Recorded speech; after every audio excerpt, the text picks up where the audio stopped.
Okay, Assalamualaikum warahmatullahi wabarakatuh. Hari ini, pagi ni kita just nak berkongsi perkara-perkara dalam sejarah. Kita tengok fenomena dalam minggu ni, dalam 2-3 minggu ni bercerita tentang lelaki handsome yang mendapat perhatian kan. Dalam sejarah ni dia ada banyak benda-benda tu. Kita just nak kongsi cerita-cerita dan apa yang berlaku lah. Pertama kita tengok dalam sejarah, dalam mitologi Greek sendiri. Mitologi Greek dia ada cerita tentang Narcissus.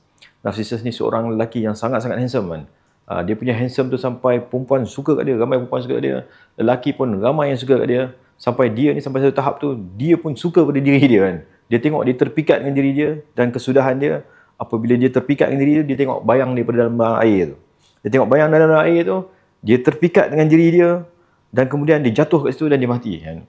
Itu punca daripada perkataan narsisis tu yang ada tu, wujud kat situ.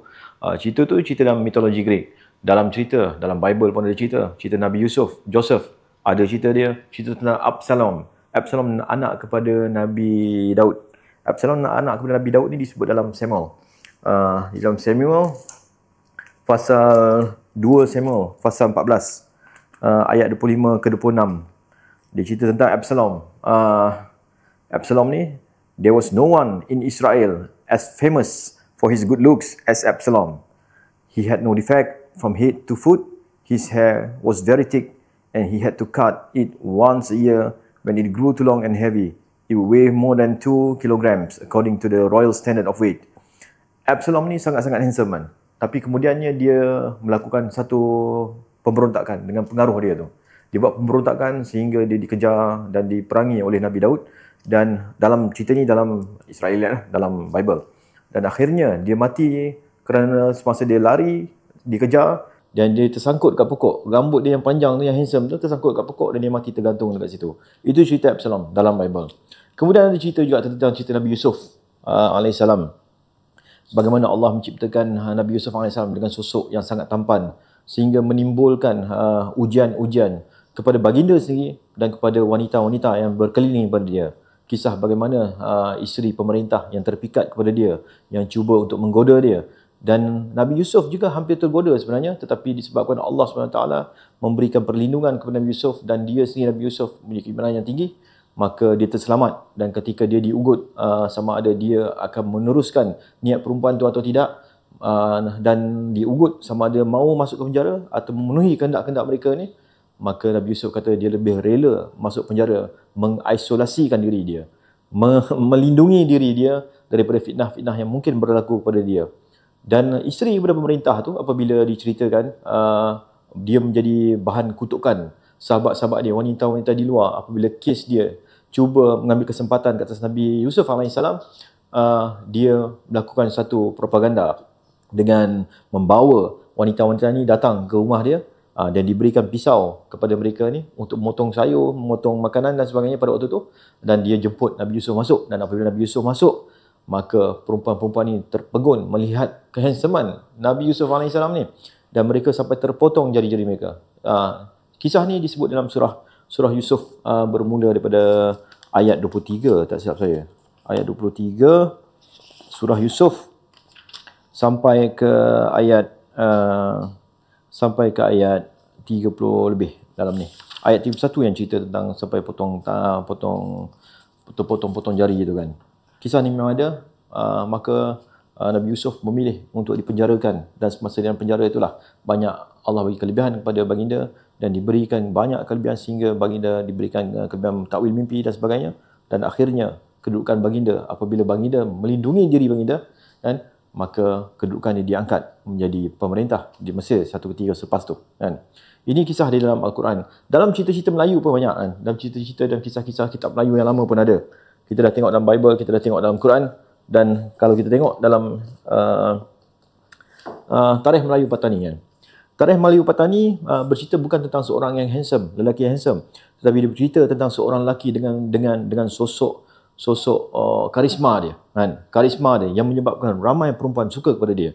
Nama dia Datuk Bercam. Datuk Bercam ni ialah penjinak gajah kepada Raja Langkasuka pada ketika tu. Datuk Bercam ni dia punya kehebatan dia, ilmu dia dan karisma dia menyebabkan ramai perempuan-perempuan, termasuk mak bapak yang melihat Datuk Bercam ni, dia memberikan anak gadis mereka untuk ditiduri oleh Datuk Bercam ni.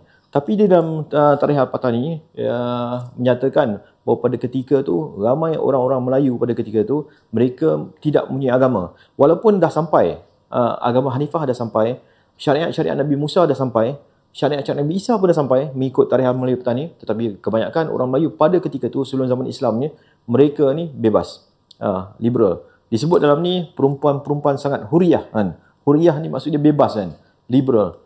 Boleh memilih untuk tidur dengan siapa yang dia nak berkahwin dengan siapa yang dia nak dapat anak dengan siapa yang dia nak, tidak ada konsep perkahwinan pada zaman tu. Maka Datuk Bercam ni menjadi playboy pada zaman tu disebabkan karisma dia, tetapi kesudahan dia tidak tahu kan. Narsisis kita tahu kesudahannya dia mati dalam air tu.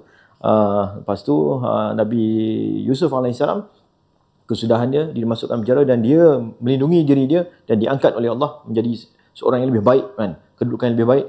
Dalam cerita Absalom memberlakukan perontakan kepada Nabi Daud di dalam Bible tu, dia mati tersangkut di pokok tu disebabkan rambut dia tersangkut. Dan ada satu lagi cerita tentang Raja Zainal.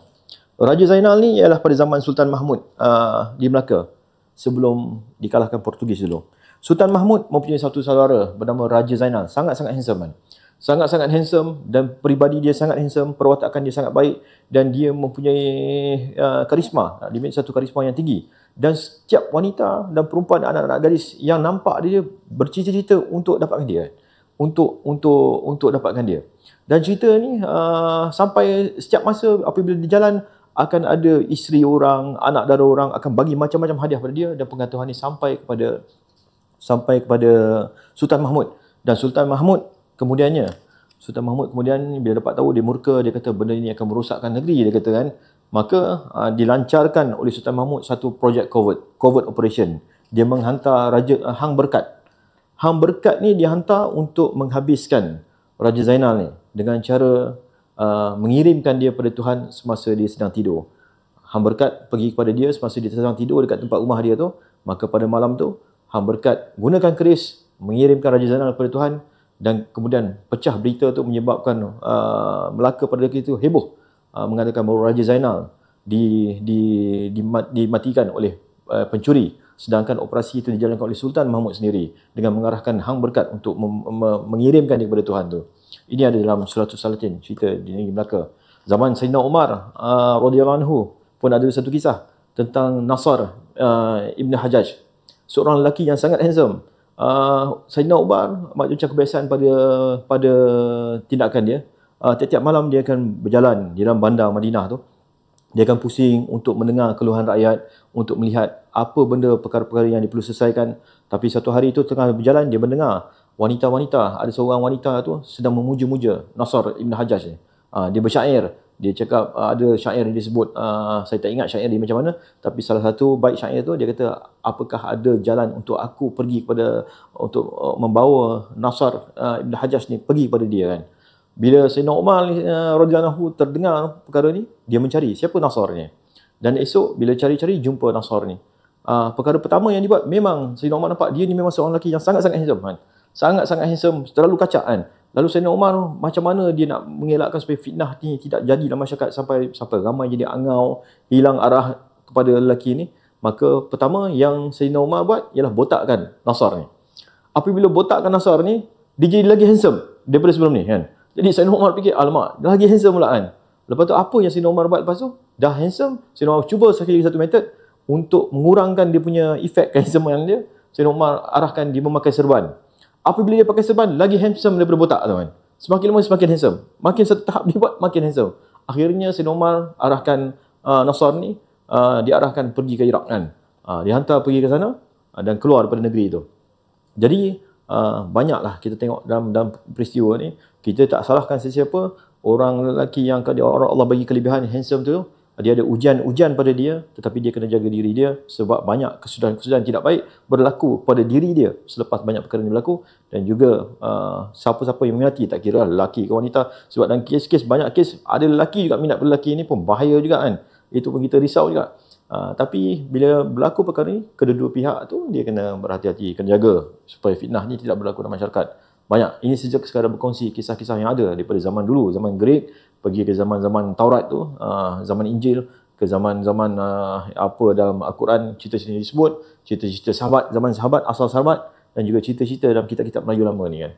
Itu saja, kita saja kongsi cerita-cerita yang ada kan. Sama-sama kita jaga. Mana-mana yang Allah beri kelebihan tu, kita sama jaga. Okey, terima kasih.